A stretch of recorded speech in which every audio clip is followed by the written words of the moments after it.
So hello friends, ఆర్మీకి apply చేసే వాళ్ళందరూ కూడా తప్పకుండా ఈ వీడియో అయితే చూడండి. అందరికి కూడా చాలా యూస్ఫుల్ అవుతుంది. సో అప్లికేషన్లో మీరు చేసేటువంటి మిస్టేక్స్, అప్లికేషన్లో మీరు చాలా డీటెయిల్స్ అంటే సపోజ్ మీకు ఎన్సీసీ ఉండి, స్పోర్ట్స్ ఉండి, లేదంటే అట్లా డ్రైవింగ్ లైసెన్స్ ఉండి కూడా చాలామంది అయితే ఆ డీటెయిల్స్ అయితే మెన్షన్ చేయరు. అవన్నీ ఎక్కడెక్కడ మిస్టేక్స్ చేస్తున్నారు, అప్లికేషన్ అసలు రిజెక్ట్ అయ్యే అవకాశం ఉంటుందా ఆర్మీలో అనేసి చాలామంది డౌట్స్ అయితే ఉంటుంది.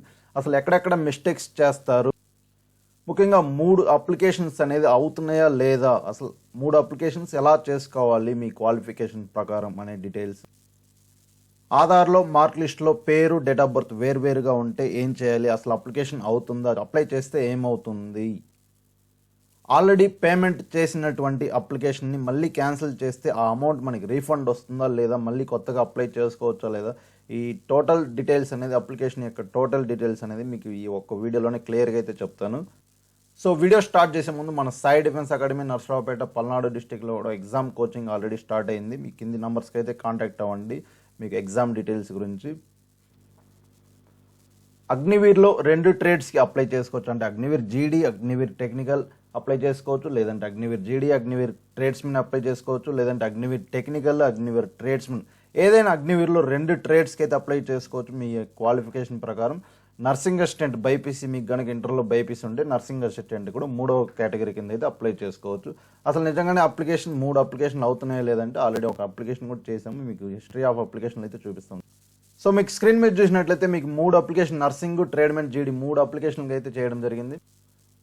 సో ఇంటర్ బైపీసీ మీద soldier technical nursing assistant permanent కేటగిరీకి అయితే అప్లై చేయడం జరిగింది. ఈరోజు 14వ తారీఖు ఈ మధ్యాహ్నం అయితే అప్లై చేయడం జరిగింది. 10th మీద అయితే ట్రేడ్స్మెన్ 10th అప్లై చేసుకోవడం జరిగింది. అగ్నివీర్ జీడీకి కూడా అప్లై చేసుకోవడం అయితే జరిగింది. కిందదైతే లాస్ట్ ఇయర్ కాబట్టి సో 3 అప్లికేషన్లు అనేది చాలా ఈజీగా అయితే కంప్లీట్ అయిపోతుంది. చాలా ఈజీగా 3టికి 3 సార్లు అప్లై చేయాల్సి ఉంటుంది. పేమెంట్ కూడా 3 సార్లు 250 రూపాయలు, 250 రూపాయలు, మొత్తం 750 రూపాయలు అయితే పే చేయాల్సి ఉంటుంది. రిజిస్ట్రేషన్ అనేది మాత్రం కేవలం ఒకసారి చేసుకుంటే సరిపోతుంది.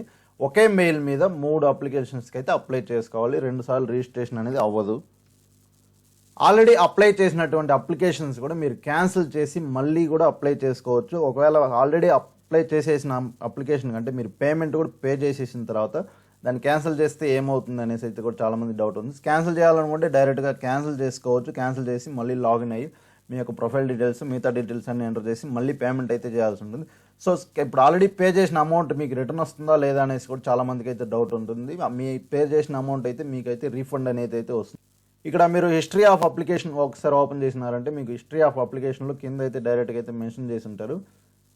Candidate can cancel his application before or up to 48 hours of expiry of the application. The amount will be refunded within 15 days of the close of application. అంటే మీకు అమౌంట్ కూడా 15 రోజుల్లో రీఫండ్ అనేసి అయితే ఇప్పుడు అగ్నివీర్లోనే 2 అప్లికేషన్స్కి ఎలా అప్లై చేసుకోండి. సపోజ్ మీరు జీడీకి అప్లై చేసిన తర్వాత స్టార్టింగ్ మనకి ఇన్స్ట్రక్షన్ పేజ్ వస్తుంది. తర్వాత పర్సనల్ ఇన్ఫర్మేషన్, ఇక్కడ కమ్యూనికేషన్ డీటెయిల్లో మీ అడ్రస్లు ఇవన్నీ కూడా డీటెయిల్స్ అనేది ఫిల్అప్ చేయాలి. ఆ తర్వాత మిస్సెలేనియస్ డీటెయిల్స్లో మీ యొక్క స్పోర్ట్స్ కానీ ఏదైనా ఉంటే, మీకు స్పోర్ట్స్ కానీ ఎన్సీసీ కానీ ఏదైనా ఉంటే అయితే ఫిల్అప్ చేయాల్సి ఉంటుంది. ఆ తర్వాత జీడీకి పెట్టుకున్నాం కాబట్టి 10th class details, marks details అయితే ఎంటర్ చేయాల్సి అయితే ఉంటుంది ఇక్కడ టోటల్గా ఈ పేజ్లో అయితే. ఆ తర్వాత మనం ఎగ్జామ్ సెంటర్, ఆల్ ఓవర్ ఇండియాలో ఎగ్జామ్ సెంటర్ ఎక్కడ కావాలంటే అక్కడైతే పెట్టుకోవచ్చు. మీకు నచ్చిన చోట అయితే ఎగ్జామ్ సెంటర్ అనేది సెలెక్ట్ చేసుకుంటాము. సో ఎగ్జామ్ సెంటర్ సెలెక్ట్ అయిపోగానే మనకి పేమెంట్ ఆప్షన్ అడుగుతుంది. పేమెంట్ అనేది 250 రూపాయలు పే చేయగానే మన అప్లికేషన్ అయిపోతుంది. రోల్ నెంబర్ అనేది జనరేట్ అయిపోతుంది.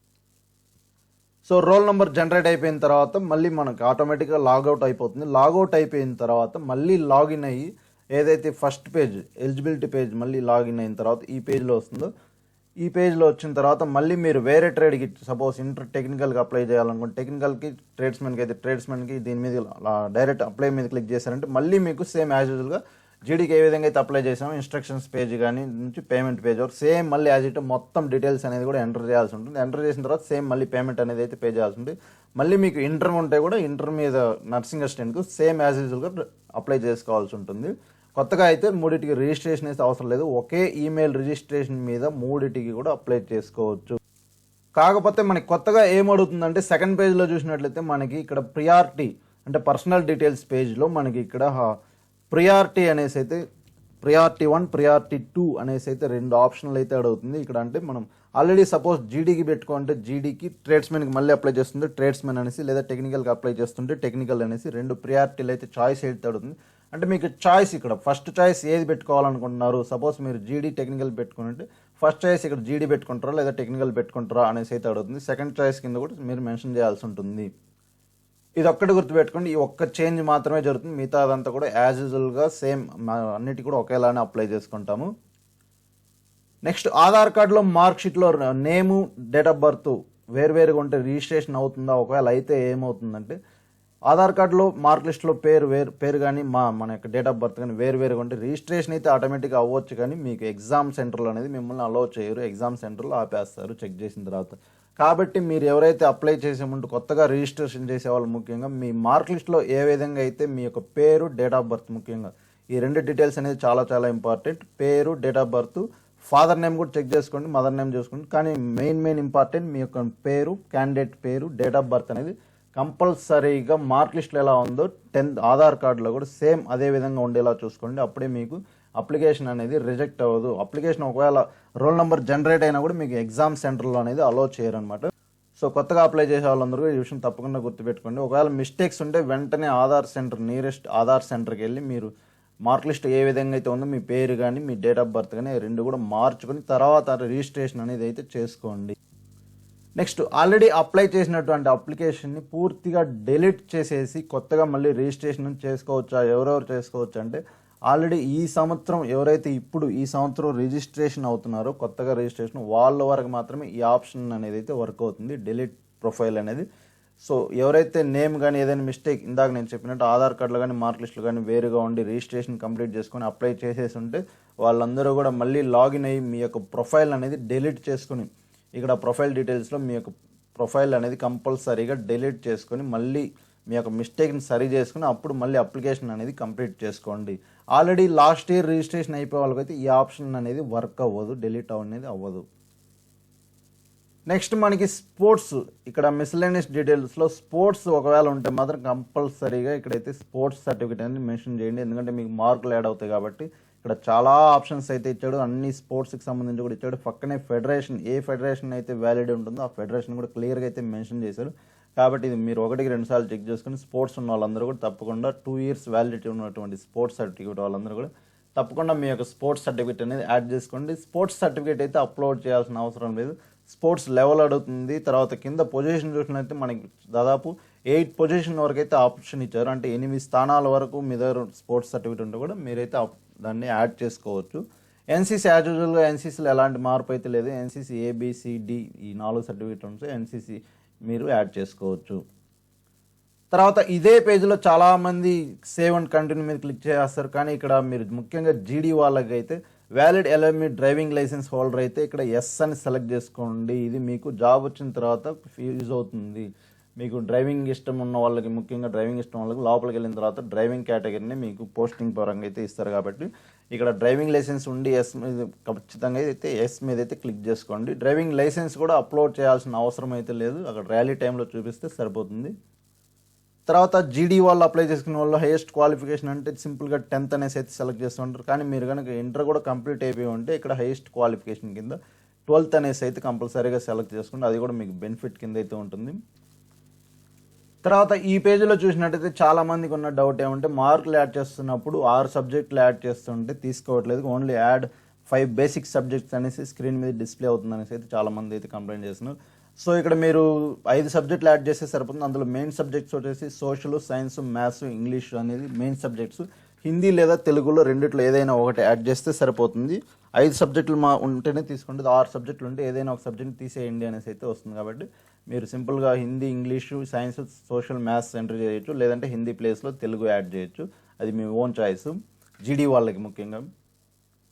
టెక్నికల్ వాళ్ళకి, నర్సింగ్ వాళ్ళకి, క్లర్క్ వాళ్ళకి యాజ్ యూజువల్గా మార్క్ లిస్ట్లో ఏదైతే సబ్జెక్ట్స్ టోటల్గా అయితే ఉందో, ఇప్పుడు టెక్నికల్ వాళ్ళకైతే మ్యాథ్స్ కానీ, ఫిజిక్స్ కానీ, కెమిస్ట్రీ కానీ టోటల్గా అన్ని సబ్జెక్ట్స్ అయితే ఎంటర్ చేయాలి. 2 yearsది కలిపి ఎంటర్ చేయొచ్చు, లేదా 1 yearది కూడా ఎంటర్ చేయొచ్చు. సేమ్ బైపీసీ ఉండి నర్సింగ్ అసిస్టెంట్కి అప్లై చేసే వాళ్ళందరూ కూడా తప్పకుండా అన్ని సబ్జెక్ట్స్ విడివిడిగా బాటనీ అనేసి, జువాలజీ అనేసి సబ్జెక్ట్ వైజ్ అయితే యాడ్ చేయాల్సి ఉంటుంది. నెక్స్ట్ ఇక్కడ ఎగ్జామ్ సెంటర్ ఆప్షన్లో చూసినట్లయితే మీకు నచ్చినటువంటి సెంటర్ అనేది సెలెక్ట్ చేసుకోవచ్చు. ఆల్ ఓవర్ ఇండియాలో ఎక్కడైనా ఏ స్టేట్ అయినా మీరు ఎగ్జామ్ సెంటర్ అనేది చూస్ చేసుకోవచ్చు. మీరున్న ప్లేస్ని బట్టి, మీకు ఉన్న సిచ్యువేషన్ బట్టి మీరు ఆల్ ఓవర్ ఇండియాలో ఏ స్టేట్ అయినా పెట్టుకోవచ్చు. మీ ఓన్ స్టేటే, సపోజ్ ఆంధ్రప్రదేశ్ వాళ్ళైతే కంపల్సరీ ఆంధ్రప్రదేశే పెట్టుకోవాలా అనేసి రూల్ అయితే లేదు. మీకు నచ్చినటువంటి సెంటర్, నచ్చినటువంటి స్టేట్లో అయితే ఎగ్జామ్ సెంటర్ అనేది పెట్టుకోవచ్చు. ఇదే పేజ్లో చూసినట్టయితే మనకి సిఈ క్వశ్చన్ పేపర్ లాంగ్వేజ్ అనేసి అయితే కొత్తగా మెన్షన్ చేశారు. ఇక్కడ అస్సామీస్, బెంగాలీ, ఇంగ్లీష్, గుజరాతీ, హిందీ, కన్నడ, మలయాళం, మరాఠీ, ఒడియా, పంజాబీ, తమిళ్, తెలుగు, ఉర్దూ అనేసి ఈ టోటల్ ఇన్ని లాంగ్వేజెస్ అయితే ఫస్ట్ టైం అయితే ఆర్మీలో అయితే ఇంట్రొడ్యూస్ చేశారు. సో మీరు ఇక్కడ ఓన్లీ తెలుగులో కావాలంటే తెలుగు కూడా మెన్షన్ చేసుకోవచ్చు, లేదంటే సింపుల్గా ఇంగ్లీష్ అనేసి అయితే సెలెక్ట్ చేసుకోవచ్చు. ఒకవేళ ఎగ్జామ్ స్టార్ట్ అయిన తర్వాత మళ్ళీ చాయిస్ అడగొచ్చు, అడగపోవచ్చు. ఎందుకంటే ఎస్ఎస్జిడి వాళ్ళకి లాగా మళ్ళీ ఎగ్జామ్ స్టార్ట్ అయిన తర్వాత English plus Telugu common language కావాలి, ఇంగ్లీష్, హిందీ కావాలనేసి కూడా చాయిస్ అయితే ఉంటుంది. కాబట్టి ఈ ఆర్మీకి ఏం జరుగుతుందని ఇది ఎగ్జామ్ జరిగినప్పుడు చూడాలి. నెక్స్ట్ పేమెంట్ పేజ్లో మీకు ఈ విధంగా వచ్చిందంటే మీరు ఇంకా పేమెంట్ కంప్లీట్ చేయలేదు అనేసి. ఒకవేళ పేమెంట్ కంప్లీట్ అయిందా లేదని తెలుసుకోవాలంటే కూడా పేమెంట్ స్టేటస్ మీద మీరు క్లిక్ చేయొచ్చు. పేమెంట్ స్టేటస్ మీద క్లిక్ అవ్వగానే మీకు మీ పేమెంట్ కంప్లీట్ అయిందా లేదా అనేసి అయితే కూడా చూపిస్తుంది. ఇక్కడ డౌన్లోడ్ మీరు పేమెంట్ రిసిప్ట్ డౌన్లోడ్ కూడా చేసుకోవచ్చు. ఇక్కడ చూసినట్లయితే your payment is not done, so you can not download అని వచ్చింది. సో కాబట్టి మనం ఇంకా పేమెంట్ చేయలేదు అనేసి. ఇది మీకు రోల్ నెంబర్ జనరేట్ అయిందంటే ఆటోమేటిక్గా మీ పేమెంట్ అనేది కంప్లీట్ అయిపోయినట్టు. మీకు రోల్ నెంబర్ జనరేట్ అవ్వలేదు అంటే మాత్రం మీ పేమెంట్ అనేది కంప్లీట్ అవ్వలేదు అనేసి. సో ఇది మాత్రం చాలా జాగ్రత్తగా అయితే చూసుకోండి. సో ఇదనమాట అప్లికేషన్కి సంబంధించి వీడియో. మీకు ఇంకా ఏదైనా ఇది కాక ఇంకా ఏదైనా డౌట్స్ ఉంటే కూడా కింద కామెంట్స్లో అయితే మెన్షన్ చేయండి. 3 అప్లికేషన్స్ అయితే చాలా ఈజీగా అయిపోతుంది. 2 అప్లికేషన్ కూడా చాలా ఈజీగా అయితే అయిపోతుంది. ఎవరికైతే ఎలిజిబుల్ ఉందో దాన్ని బట్టి మీ యొక్క ఎలిజిబిలిటీని బట్టి మీరైతే అప్లై చేసుకోండి.